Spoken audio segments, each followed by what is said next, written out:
നമസ്കാരം, പ്രവാസി മലയാളിയിലേക്ക് സ്വാഗതം. പ്രവാസികൾക്ക് ആശ്വാസം. വലിയ പ്രഖ്യാപനവുമായി രംഗത്തെത്തിയിരിക്കുകയാണ് UAE. ഡിസംബർ 2-ന് നടക്കുന്ന UAEയുടെ 51ാമത് ദേശീയ ദിനത്തിന് മുന്നോടിയായി ദുബായ് ജയിലുകളിൽ കഴിയുന്ന 2500-ലേറെ തടവുകാർക്ക് സ്വാതന്ത്ര്യത്തിന്റെ പുതുവെളിച്ചം നൽകി UAE അധികാരികൾ. 1530 തടവുകാരെ മോചിപ്പിക്കാൻ UAE president Sheikh Mohammed bin Zayed Al Nahyan ഉത്തരവിട്ടു.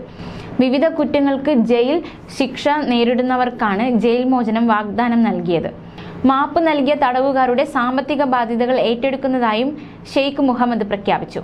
തടവുകാർക്ക് പുതിയൊരു ജീവിതം തുടങ്ങാനും അവർക്ക് കുടുംബങ്ങളോടൊപ്പം കഴിയാനും സമൂഹത്തിന് സേവനം ചെയ്യാനും അവസരം നൽകുകയാണ് ഇതിലൂടെ ലക്ഷ്യമിടുന്നതെന്ന് പ്രസിഡന്റിന്റെ ഓഫീസ് അറിയിച്ചു.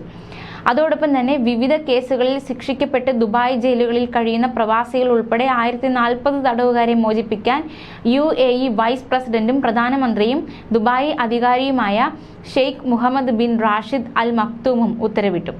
ശിക്ഷിക്കപ്പെട്ട തടവുകാർക്ക് പുതിയ ജീവിതം തുടങ്ങാനും അവരുടെ കുടുംബങ്ങൾക്ക് സന്തോഷം നൽകാനും അവസരം നൽകുകയെന്ന ഷെയ്ഖ് മുഹമ്മദിന്റെ താൽപര്യമാണ് ഈ തീരുമാനത്തിലൂടെ പ്രതിഫലിപ്പിക്കുന്നതെന്ന് ദുബായ് അറ്റോർണി ജനറൽ ചാൻസലർ ഇസ്ലാം ഇസ അൽ ഹുമൈദാൻ പറഞ്ഞു. ഉത്തരവ് നടപ്പാക്കുന്നതിനായി ദുബായ് പോലീസുമായി സഹകരിച്ച് ദുബായ് പബ്ലിക് പ്രോസിക്യൂഷൻ നടപടികൾ തുടങ്ങിയതായി അൽ ഹുമൈദാൻ ചൂണ്ടിക്കാണിച്ചു.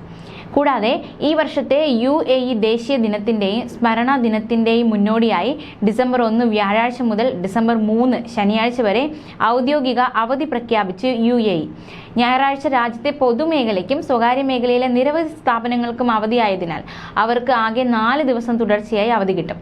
അവധിക്ക് ശേഷം ഡിസംബർ 5-നായിരിക്കും പൊതുമേഖലാ സ്ഥാപനങ്ങളുടെയും ഓഫീസുകളുടെയും പ്രവർത്തനം തുടങ്ങുന്നത്. രാജ്യത്തിനു വേണ്ടി ജീവൻ ബലി നൽകിയവരുടെ ത്യാഗങ്ങൾ അനുസ്മരിക്കുന്നതിനായി എല്ലാ വർഷവും നവംബർ 30-നാണ് UAEയിൽ സ്മരണ ദിനം ആചരിക്കുന്നത്. എന്നാൽ ദേശീയ ദിനത്തിന്റെ അവധിക്കൊപ്പം സ്മരണ ദിനത്തിന്റെയും അവധി ഉൾപ്പെടുത്തിയാണ് ഡിസംബർ 1 മുതൽ 3 വരെ അവധി നൽകുന്നത്. ദേശീയ ദിനത്തിന്റെ മുന്നോടിയായി വിപുലമായ പരിപാടികൾ സംഘടിപ്പിച്ച് UAE 51ാം ദേശീയ ദിനം ആചരിക്കുന്നതിന്റെ മുന്നോടിയായി ഷാർജയിൽ 10 ദിവസം നീണ്ടു നിൽക്കുന്ന സാംസ്കാരിക പരിപാടികളാണ് സംഘടിപ്പിച്ചിട്ടുള്ളത്. ഷാർജ നാഷണൽ ഡേ സെലിബ്രേഷൻസ് കമ്മിറ്റിയാണ് ഇക്കാര്യം അറിയിച്ചിട്ടുള്ളത്. എമിറേറ്റിലെ പൗരന്മാരെയും പ്രവാസികളെയും സന്ദർശകരെയും ഉൾപ്പെടുത്തിക്കൊണ്ട് അതിവിപുലമായ രീതിയിലായിരിക്കും ഈ ആഘോഷങ്ങൾ സംഘടിപ്പിക്കുന്നതെന്ന് കമ്മിറ്റി ചെയർമാൻ ഖാലിദ് അൽ മിദ്ഫ അറിയിച്ചു.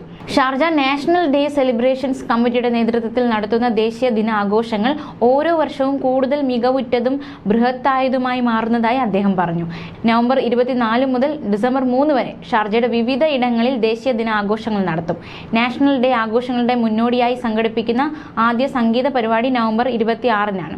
പുതുതായി രൂപകൽപ്പന ചെയ്ത ദുബായിലെ എക്സ്പോ സിറ്റിയിലും UAE ദേശീയ ദിനത്തോടനുബന്ധിച്ച് വിപുലമായ ആഘോഷ പരിപാടികൾ അരങ്ങേറും.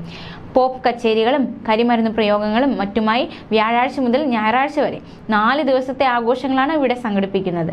UAE നിവാസികൾക്കും സന്ദർശകർക്കും രാജ്യത്തിന്റെ പൈതൃകവും പാരമ്പര്യവും പരിചയപ്പെടുത്തുന്ന രീതിയിലുള്ള വിവിധ പരിപാടികളും ഇതിന് മുന്നോടിയായി സംഘടിപ്പിച്ചിട്ടുണ്ട്. വെള്ളിയാഴ്ച രാത്രി 8:30-ന് അൽ വാസൽ പ്ലാസയിൽ അറബ് കലാകാരന്മാരായ ഈദ അൽ മെൻഹാലിയും ഡാലിയ മുബാറക്കും സംഗീത കച്ചേരി അവതരിപ്പിക്കും. UAE കവി അൽ വാസ്മി നയിക്കുന്ന പരമ്പരാഗത അറബ് മൂല്യങ്ങളായ ഐക്യം, സാഹോദര്യം, ധീരത എന്നിവയുടെ അതിമനോഹര ആവിഷ്കാരവും ആസ്വദിക്കാം. സാംസ്കാരിക പരിപാടികൾ, സംഗീത ബാൻഡുകൾ തുടങ്ങിയ പ്രത്യേക പരിപാടികളും അൽ വാസൽ പ്ലാസയിൽ അരങ്ങേറും. ടെറ സുസ്ഥിരത പവലിയൻ, അലിഫ് മൊബിലിറ്റി പവലിയൻ, വിഷൻ പവലിയൻ എന്നിവിടങ്ങളിൽ കലകളും കരകൗശല വസ്തുക്കളും മുതൽ ഫോട്ടോഗ്രാഫി എക്സിബിഷനുകളും പരമ്പരാഗത വർക്ക്ഷോപ്പുകളും വരെയുള്ള നിരവധി പരിപാടികൾ ആസൂത്രണം ചെയ്തിട്ടുണ്ട്.